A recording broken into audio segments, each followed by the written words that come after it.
Gas prices up to a near wartime high, with a record 39 million Americans expected to hit the road this Memorial Day weekend.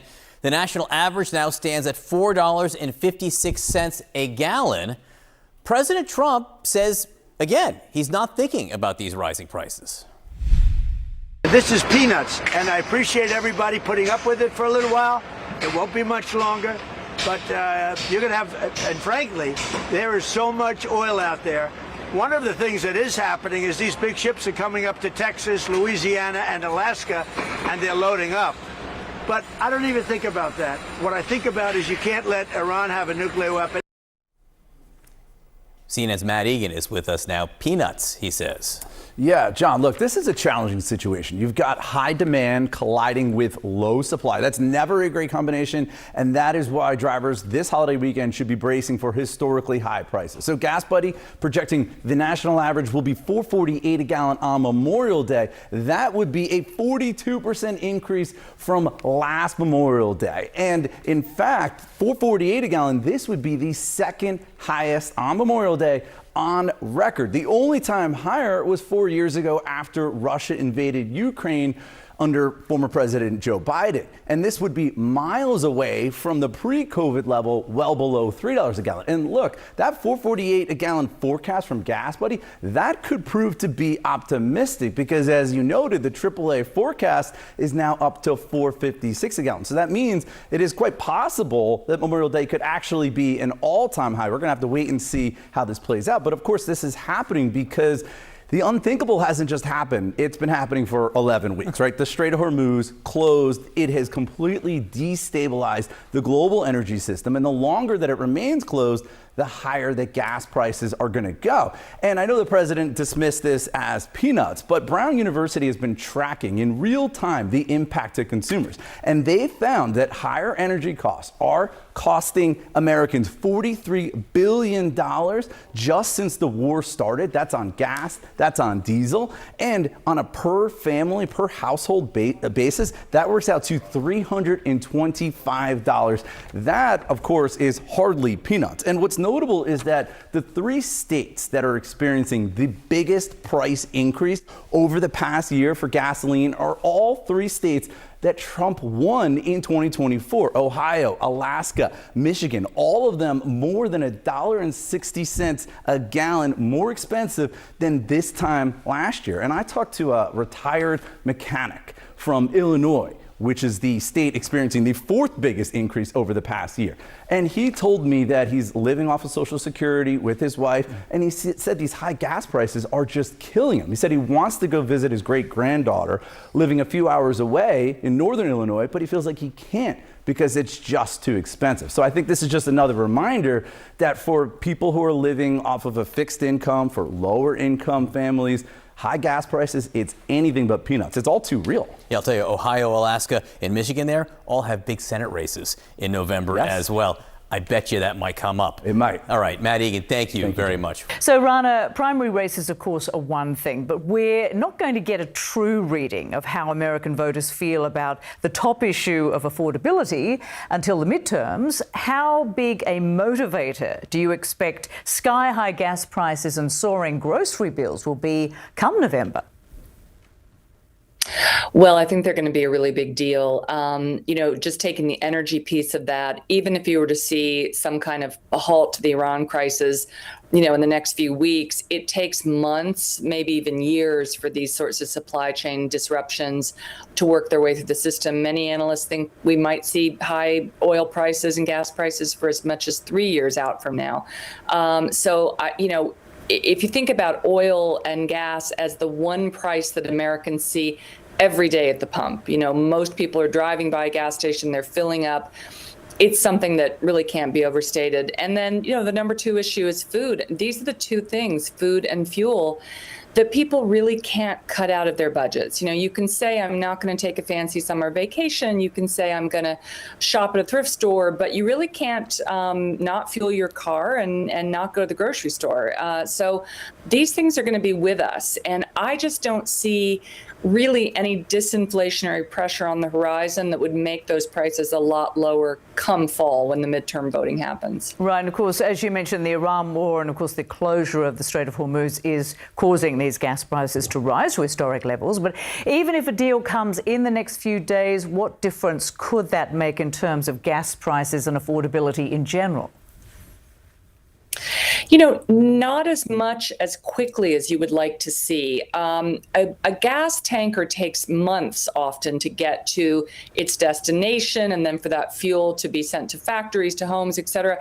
So, we are talking a long-term issue here. If you remember going back to COVID, going back to the war in Ukraine, when it first began, supply chain disruptions happen quickly, but they take a long time to resolve. And I think that that's one of the issues that the president was President Trump was a little bit sanguine about in the beginning when he started the Iran conflict, saying this is going to be over quickly. You're not going to even feel any pain at the pump. Well, people are feeling it, and they're growing angry.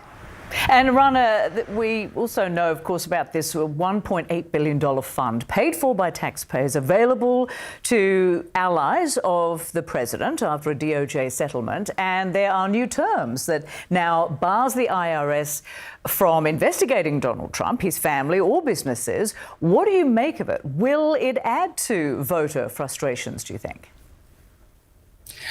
I think so. I mean, to be honest, the sense that the Trump administration, particularly in Trump 2, has been really playing fast and loose with rule of law, with rewarding compatriots, allies, family members, friends, as opposed to, really fair dealing. It's a strong felt sense that the public has.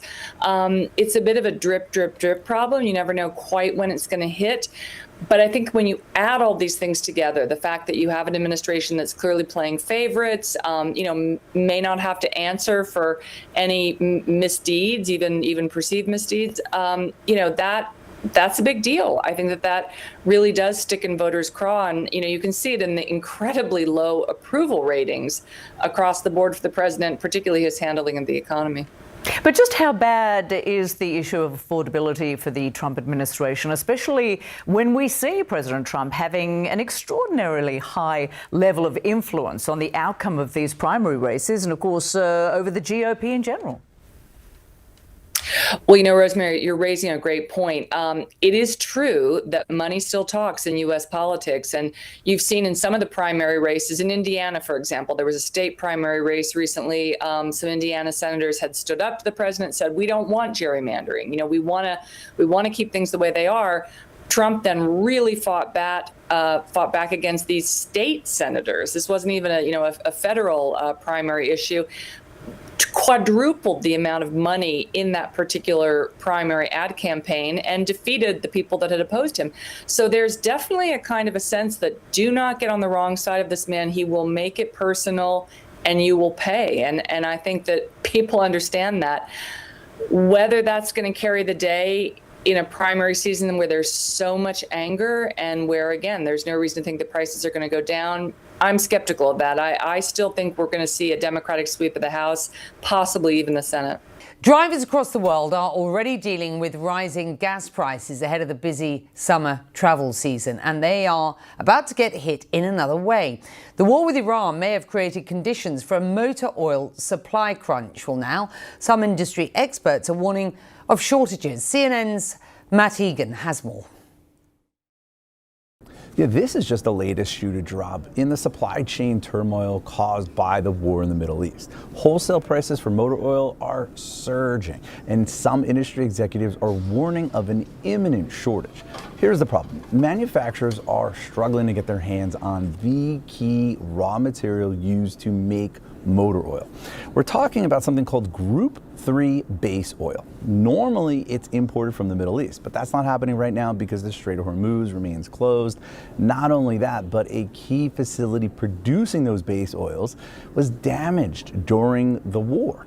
And some of the backup options, like turning to refineries in South Korea, that's not an option right now either, because those refineries in Asia, they're focused on making as much jet fuel and diesel as they can. They're not focused on base oil. So look, this is a perfect storm for a small but critical part of the global oil market.